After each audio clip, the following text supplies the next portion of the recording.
Hey, what's up? Pardon the hair. I just wanted to hop on here, do a quick video on why I hate the hot to go. I hope they play hot to go trend. Because why? Well, because I have seen the life cycle of this TikTok trend from its very inception to where it is right now. I have thought it was on its last legs for a very long time. And that's why I'm not saying I think the trend is dead because I keep seeing it alive each week. And it doesn't have to die, I just keep thinking it is dying. And I'm personally finding nothing new out of it. And that's the thing. I know, whatever, life cycles of things on the internet, where memory is getting shorter, whatever. Okay? I'm glad these people are having fun.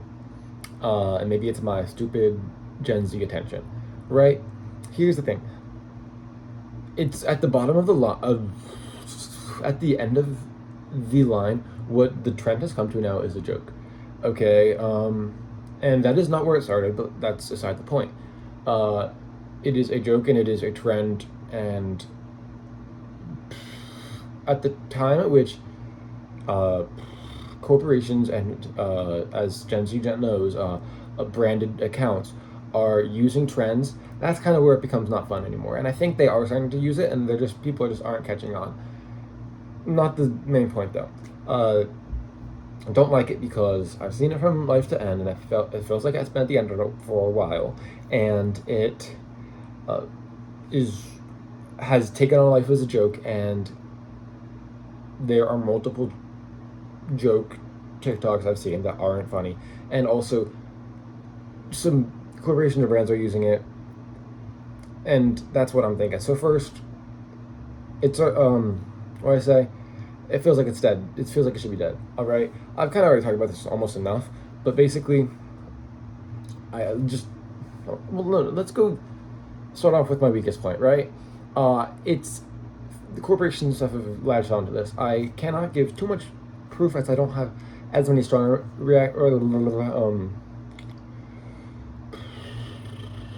memories of this, but I can tell you for certain I have seen a video where it was not the official Bowling for Soup account, but and I know this isn't like super viral moments of huge brands doing this, but regardless,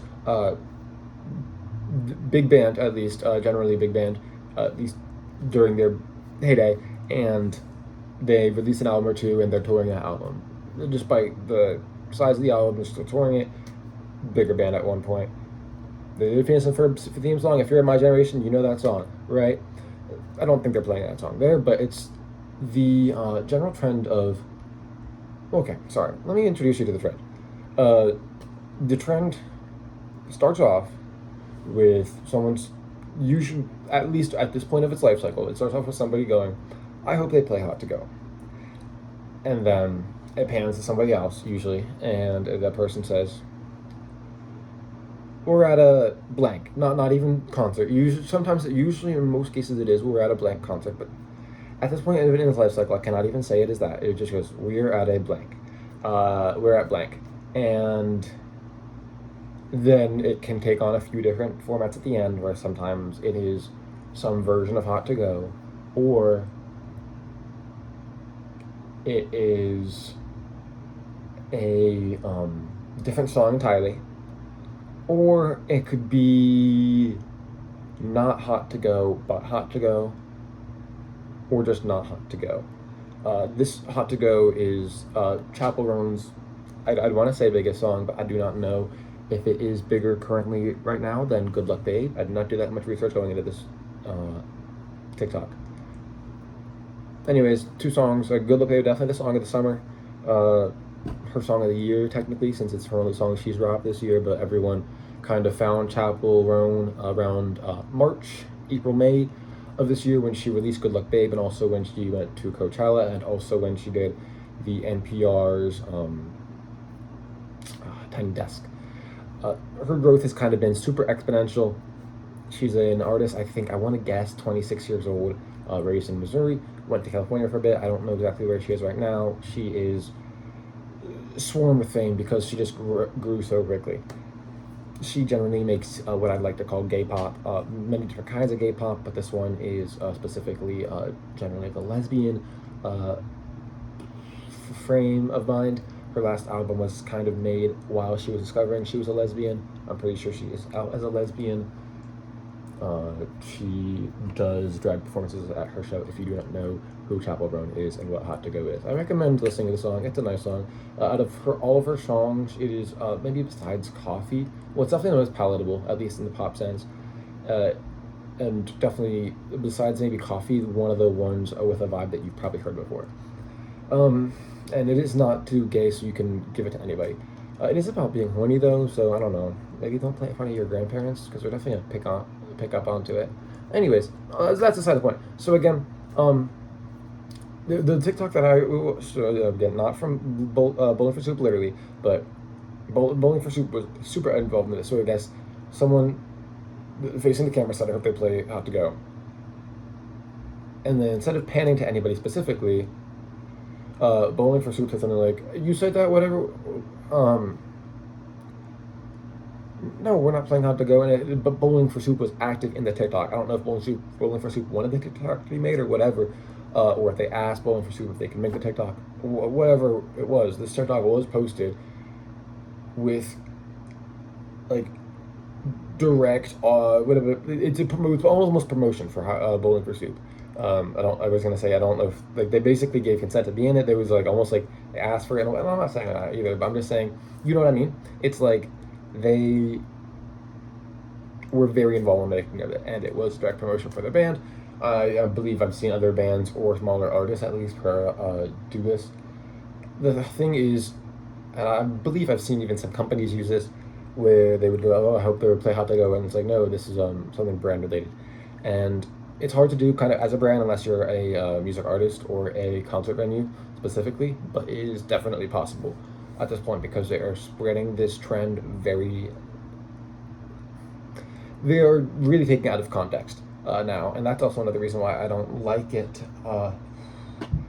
But the next one, it is kind of just how it's not funny sometimes, where I appreciated it because it fell into some niche interest, and of course that's why it was on my free page. I just saw one, not to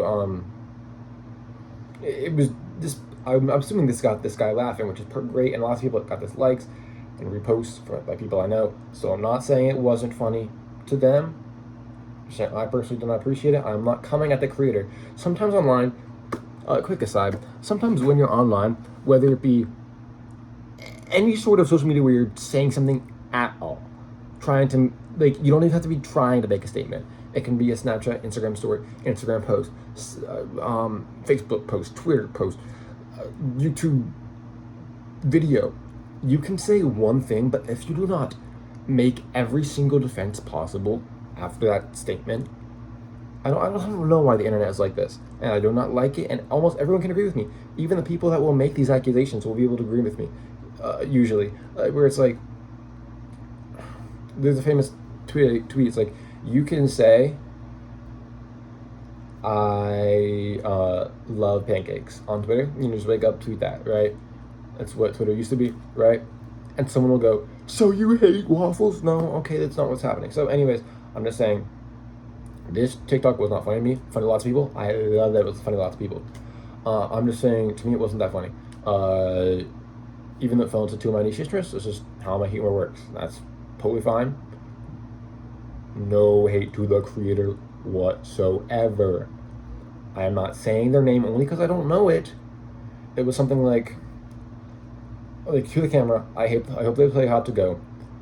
And then he says, they say, this is just me in my living room. And then he starts singing Defying Gravity, right? And that's the punchline, and it kind of cuts off while he's singing it, right? And it's really, for the kick line, the punchline is, first of all, that was just him. And the second part was that in their living room, because you know, people like him, whatever. I didn't look at their pronouns before. I'm just trying to be safe. Sorry. Sing Defying Gravity in the living rooms a lot, and you're catching on this trend, right? And to me, it's just really not too funny. And I think the best part, let me just talk about this. My favorite uses of this trend are maybe when someone actually is playing Hot to Go, or even then, I think a big frustration of mine is that it is just the big meme out of context. I'll get to that in one moment. The big trend taken out of context. There are good examples of this. TikTok, I hope they play Hot to Go trend. Can't tell you a lot of them. I'll tell you one of them I really liked was when they're like, oh, I hope they play Hot to Go. And then it was, like, no, we're at a NFL game, whatever, preseason game. I don't know exactly what it was. And then it was the refs doing their, like, I don't know what they're called, like motions, signs, with their arms. Because you know how they do that at games, and they got where their arm movements lined up with the lyrics HOTTOGO, and that was really creative. I also, my favorite ones are when they are just like, oh, I hope they played this song, and they're playing it. Sometimes it's a little like toonish, but I think that's really fun. I'll tell you about one really one of my favorite ones I've seen recently in the next section. Otherwise, none of them are too memorable. Where sometimes, just as Gen Z people or regular people, I don't know if this applies to anybody outside Gen Z, but you'll be scrolling through your phone, you'll be like, oh, hi, this concept, like, this is just a thought about life right now. You'll be scrolling through your phone on Instagram and TikTok, and like, how many times do you actually just see a post, and like, it retains with you for the next few days? You can remember that same post you saw on your phone, on your TikTok, or your Instagram feed, a week later. Not very common, not very often. Sometimes you do, and that's awesome. And I think those are the best ones, obviously.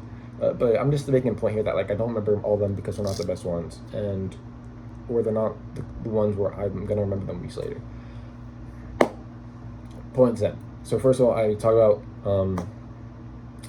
how some things like this aren't just funny. I talk about how kind of like brands and official accounts are using it, and then finally, this all leads up to my point where I like this just is not how the trend started, and this might just be me being conservative, being like, oh, I like how it used to be, whatever, and I'm sorry about that. But I also just think it was even just like funnier or cooler in those previous videos. So that's not even the point isn't that I'm reminiscing on the old days and I think the old days were better. I just think those were funnier TikToks that were at least my sense of humor more. And I also, let's get into it. Again, I was there since this trend's inception. So people might say, oh, you were there since it started? Oh, you were there since the first Hot to Go TikTok. How do you know? No, I wasn't, because I've seen this format before, and it started with the Eras Tour. The Eras Tour, if you don't know by now, it's Taylor Swift's worldwide tour, concluding, I think, October or November of this year. So it's coming up soon. But it started in... Oh, that's a good question. I think it was like March of 2023. So it has been over a calendar year of her being on tour. This is a big thing on her mind and body, but she is taking now lots of big breaks. Again, I think starting at the end of 2023, and even a little bit in between, taking more breaks through this international part of the tour. This next part of the tour, she is coming back to America for like 3 more locations, maybe. And anyways, I'm just giving people who don't know what the Eras Tour is a little bit of context here. Taylor Swift released an album in November 2022. She toured it starting March of that year. Come July, she announced her 3rd re-recorded album. I am not going to give you the full history of her re-records. Essentially, someone bought her masters from her. She didn't like that because she likes to own her music, as most artists do. She's re-recording them because she can, and she wants to start a precedent and a trend. So she actually owns music and gets the money for them. Now, does she need all this money? No, but she just, apparently, from her words at least, it started as a passion project, and I have no doubt that it did,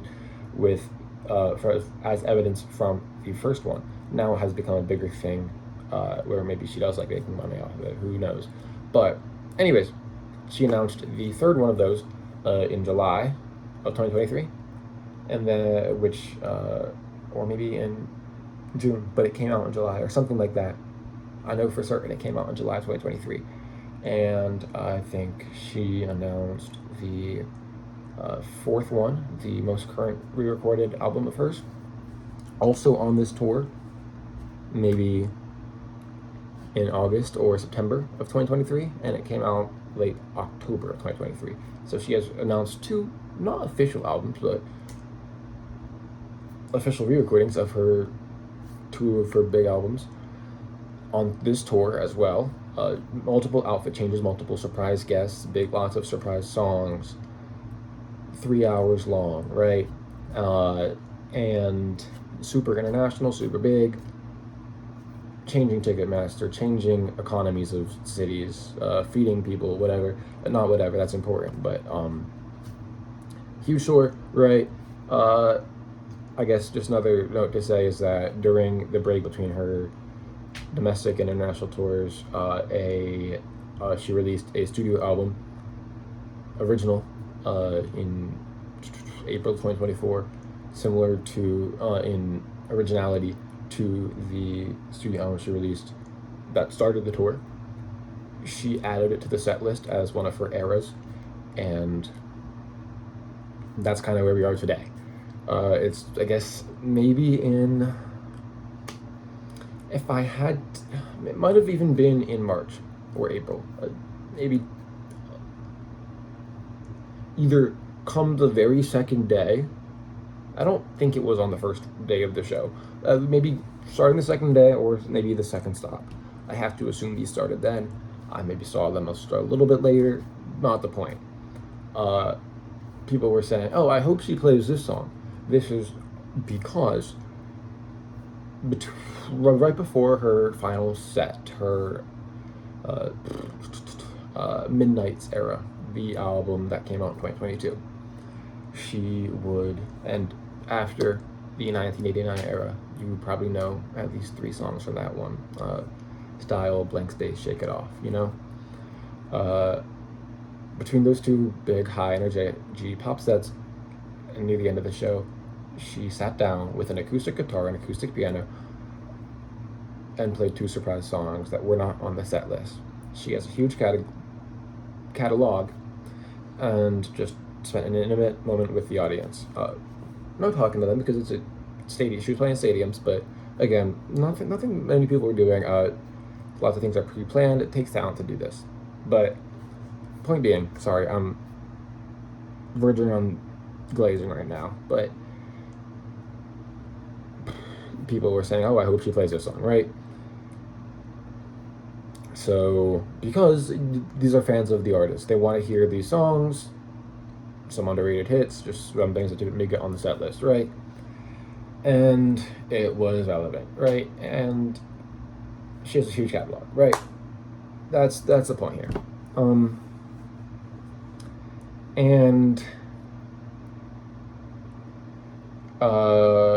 These surprise songs, often the people were hoping for, were not the most common ones, right? Because they weren't the ones that made it on the 30 to 40 song long set list. So, again, not the most common songs. And there was like, oh, I hope she plays, let me give you an example or two. I hope she plays Welcome to New York. I hope she plays I Did Something Bad. I hope she plays Long Story Short. Stuff like this. And these often came into sort of things like, oh, if she plays this song, I'm gonna get a tattoo. Or I hope she plays The Lakes. And then it's like her sobbing as she starts playing The Lakes. Or the camera turned around, take me to the lakes. Oh, wow, that's all. And then it's like, you know, the reactions. And it's fun. It was a fun thing because, like, they're hoping for, at least as a part of the Taylor Swift fandom, not a diehard, don't worry. At least in my heart. I'm not someone that writes great stuff about her on the internet.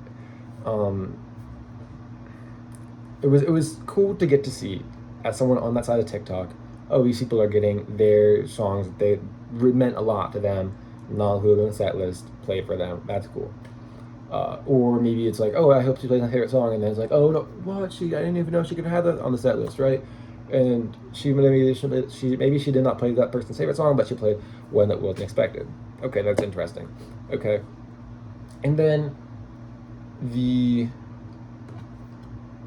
this next big change in this trend was quite drastic. It started very in small amounts as people saying, "Oh, I hope she plays." And I believe it was not this immediate. So I think it was something like, "Oh, I hope she plays like the Lakes," right? Or I hope she plays uh, "The Way I Loved You," right? And maybe it's like something like, "Girl, we're at a Biba Doobie concert," or that would not be chronologically accurate, but it's something like, "Oh yeah, girl, we're at a Metallica concert," or something like that. You know what I mean?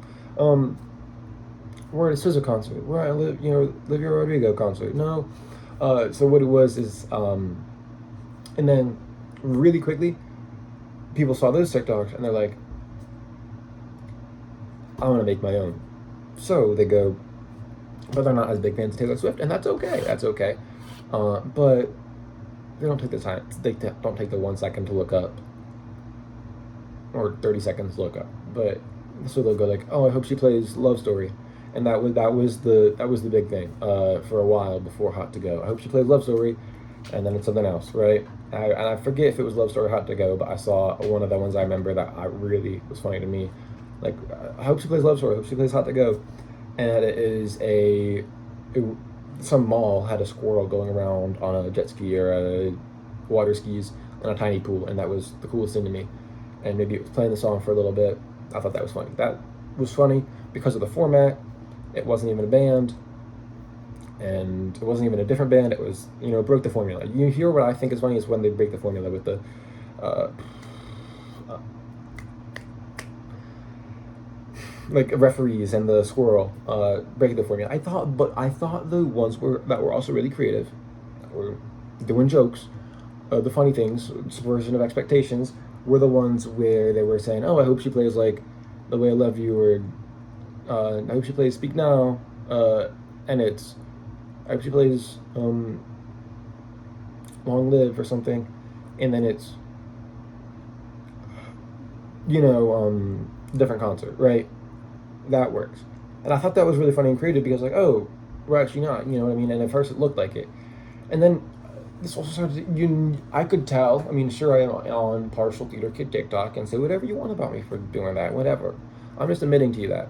But this is relevant because it's a sort of concert to some people. This one started getting really weird when they were like, girl, this is like Hamilton. And you knew it started getting really big when it got to Hamilton because it's like they weren't at a concert, they wanted to participate in a trend, they were kind of at a concert, but it was the one that everyone goes to. Uh, no offense to Hamilton. Hamilton's a great show, but I'm just saying. No offense, even if you went to Hamilton, I think I want to go to Hamilton. Not the point. Um, so then finally, it goes to Chapel Roan. As Chapel Roan's getting bigger in the spring of 2024, as this trend is really slowing down, it's really on its last legs. So when the Taylor Swift part seems like was on its last legs, it goes to different concerts. I thought that was creative and cool. And then when that's on its last legs, they're reaching on to Love Story because they're not getting it as much. I'm like, oh, feels like that's on its last legs. That second part of the trend is on its last legs, and then it starts getting really vague, right? Where like not even real concerts anymore, and sometimes it's funny, sometimes it's really not, and not an offense to these people. It's just like not, less punchline, more just like, is this even applicable at this point? Because a good part of the joke is that it follows a formula, to a degree, at least to a trend, and this trend at this point had reached joke level when it got to different concerts, and if you're doing a trend, TikTok trends usually do follow a jokey format, where they're subverting expectations or they're making it applicable to that person, and I just didn't think like. And again, I'm saying it was on joke level. You're applying it to that person. Keep it to the post it to the friends. And I'm not even mean to you. I'm nor trying to be. I apologize if I am offending you, but like, just at that point, I mean, that's at least what I would do. I'm not even talking to you. You can do whatever you want. At that point, I would post it to friends, because of how non-applicable to the main trend it is. Anyways, I'm not trying to hate on these people. But it felt like, oh, maybe that's my opinion. It was on its last leg when I started like not applying as much to the we're at this concert, and then this is still part of the love story thing. Okay, now we're feeling really weird about. I'm feeling really weird about it, and then boom, Chapel Roan blows up. At this point, when she blows up, it goes. People really only know. At least from a. Okay, first of all, now I have to explain how I got into Chapel. It was probably January or late December of 2023, and my friend texted me. I was just, hey, you should listen to Chapel Roan, right? I forget how, or I just maybe I listened to Chapel Roan. Oh, maybe I heard one song on TikTok a little bit. I say, and I'm like, okay, I'll give it a try. And then she goes, oh, you should listen to Feminine Phenomenon and Have to Go. I love them a lot. I'm like, oh, great, thank you, appreciate it. Maybe the whole album too. And I forget if she says that, but what happens is I do listen to Feminine Phenomenon and Hot to Go, and then maybe one other song, and then at that point I'm like, whoa, this album is amazing, so amazing, it's blowing my expectations away. I need to listen to the album, right? I do that. It is Prox. That happens in January 2023. Now I only have gatekeeping abilities for like 2 months, so I don't call it gatekeeping abilities. I don't try to gatekeep it too much. I'm just saying, as far as facts go, I was there before most people, especially because I see. I'm just saying that because I can tell you I have seen people hop on with NPR. I've seen people hop on with Coachella. I've seen people hop on with Good Luck Babe. I was there before. I was part of it. I was part of the spike, but I was there a little bit before spike.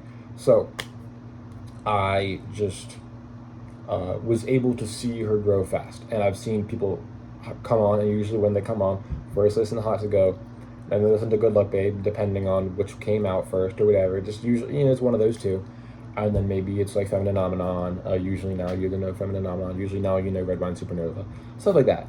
Anyways, but at that point, when the trend barely started, it just seemed like they were listening to those two first, and now there came a point in the Chapel Roan getting popular life cycle where it became popular to listen to her album. Most people have listened to her album. Not everybody could, because she's getting that big. Regardless, when they were doing that trend, first of all, she was mainly only performing that one album because that's really all she has, in a way, where she has an EP, a single, and another single, as far as I believe. The EP being 4 songs long. There was 6 other songs in total, aside from this album, as far as I remember, to perform. And she doesn't really perform them, as far as I know, because she is still kind of on tour doing promotion for this album, because she is growing at a rate where people are demanding her, and she wants to play to them, usually, and there's no other album working out, and she just kind of hasn't stopped touring long enough to not be on the same tour that she started with. And basically, what was I saying? So, again, she, at that point, I think it did start with Chapel Roan. I forget if it did start with Chapel Roan or not, but I think it must have started with like 1 or 2 or 3 Chapel Roan TikToks, maybe at a festival or two, saying, I hope she plays Hot to Go, and then going to Hot to Go. Everyone loved the Hot to Go dance. There was a point in TikTok 3 to 4 months ago where the Hot to Go dance was trending again, or trending, and blowing up. Everyone was doing it everywhere, and that was fun, and that was cool. That was a fun part of the trend. I really liked that. But they were going, I hope she plays it, and it's like, in my head, I'm like, what do you mean you hope she plays Hot to Go? Of course she's playing Hot to Go. So at this point, these people were subverting. So at first it was, I hope she plays Love Story, and of course they're not playing Love Story, it's a concert, or maybe like Hamilton, right? And then really quickly it's like, oh, I hope she plays Hot to Go instead of Love Story. And now at this point it kind of feels like Taylor Swift hate. I forget why exactly, but it became fun to hate Taylor Swift again, because she just kind of hasn't stopped touring long enough to not be on the same tour that she started with. And I think it was because of the fact that she was, and I don't totally do not much support for this. And at some point during the tour, she became a billionaire. At some point, and again, bad. At some point during the tour, she started seemingly blocking out people's albums for Torture Poets Department. Again, not great. It was also kind of came with. It was fun to hate Taylor Swift because of her jet emissions again, and I don't know where to stand this because I think it's bad, but I think I've heard she's renting it, and there are many people doing worse than her, and I think it's still fair, fun, like not fair, fun. It's still good to hold her accountable, is what I mean, and but there are people who should be holding accountable more than that, and you just don't want to. So I do think part of it, the Taylor Swift hate, at least around jet emissions nowadays, is either not when to look in far enough for that when it comes to that, or partially just sexism or hating because it's popular. I'm not saying which it is, because it could be both. But and it's also you don't want to look in too deep to it, and just so then it comes down to, okay, why are you doing it other than you don't want to look it up? Because it's fun. It's to do that, right? For one of the 2 or 3 reasons. And whatever. I'm not trying to be a shill. I'm not trying to be a glazer. But it's like one thing I am is like I don't try to be a hater of anything ever. Yeah. I mean, one of others. Of course, there's exceptions, but I don't try to be a hater of anything. Either I don't say it vocally because that's hating something that loud hurts a person, or it just gets people in the negative mindset. I think hating people drains me, and I don't want to be drained and whatever. I'm just saying, not fun. Try not hating things for a while. And the thing is, finally, I think part like why it changed from Love Story to Hot to Go like so quickly feels to me like hating on Taylor Swift. Why? Maybe for fun and whatever. I don't. Again, I'm not trying to ride her back or anything. I'm not trying to ride. What? I'm not trying to just be a glazer for Taylor Swift. But it just like it doesn't make sense because Chapel only has one album she's playing. Of course, she's playing Hot to Go. And that's where it started. So it started for Taylor Chapel Run for a little bit, and now it's literally everybody. I hope she plays Hot to Go. So first of course, Chapel Run's playing Hot to Go. Second of all, we're far from Love Story. We're far from any Taylor Swift surprise songs. We're far from Taylor Swift's concert. And it's so nuanced, and I think sometimes it's fun, and I do enjoy the trends. I don't hate them. Again, I don't. One thing you know about me, I love the not interested button on TikTok, and I often do not click it too much for these I hope she plays Hot to Go things. That's just, we've come to a point where there's all these things happening, point 1, point 2, point 3 here that I've said, and it's like, I just thought I'd say it, make a speech about it. I'm going for 30 minutes. I'm sorry. I just wanted to talk about it. I'm giving too much precedence. I'm giving too much leeway. Whatever. Just here in case someone wants to hear their opinion said out loud for 30 minutes long. Because if you did not agree with me, you would have tuned me out 5 to 10 minutes ago, 5 to 10 minutes into the video, and you would have stopped listening, and I appreciate that, because why would you want to just hate listening to something for 30 minutes straight? That's the point. And it's like, again, I don't hate these videos, despite what the title says. Not as vehemently. I just think I'm getting kind of tired of them, and I'm sorry. But I've been through the whole life cycle of this, and it's spreading on to very things. I just want to end with a fun one that I saw in the past week, where they say, "Oh, I hope she plays Marjorie." Well, sure, of course, she's playing Marjorie, the same way Taylor Swift would play Love Story, because at the Eras Tour she is playing Marjorie. But this wasn't, of course, as everything goes. Girl, this is an MLB game, or whatever it was. And I don't know why, but it wasn't actually Marjorie, of course. They tricked me for a second. Like, because as a Taylor Swift fan, they tricked me. everyone had their flashlights up, and the phone was moving a little bit. I'm like, why are they playing Marjorie over the stadium at the MLB? And no, it was I don't know why exactly, but people just had their flashlights out for some reason. Maybe they were playing a song or something was happening. Whatever moment, I don't care. I hope they were having fun or just having a moment together at the baseball game. But I'm like, oh, that tricked me, and that was cool, and it was funny. You know, and if you can trick me to a point where like I think hot to go is happening, I think that's funny. I think funniness on the internet comes from when I'm being tricked. You know, just to break it down into comedy things. You know, again, thanks for listening to me for 35 minutes. I'm getting tired of hearing myself speak. You gotta be tired of hearing me speak. Subscribe if you liked hearing your opinion said to you for 35 minutes straight. Leave a comment if you hate me and you hate the things I said. Bye.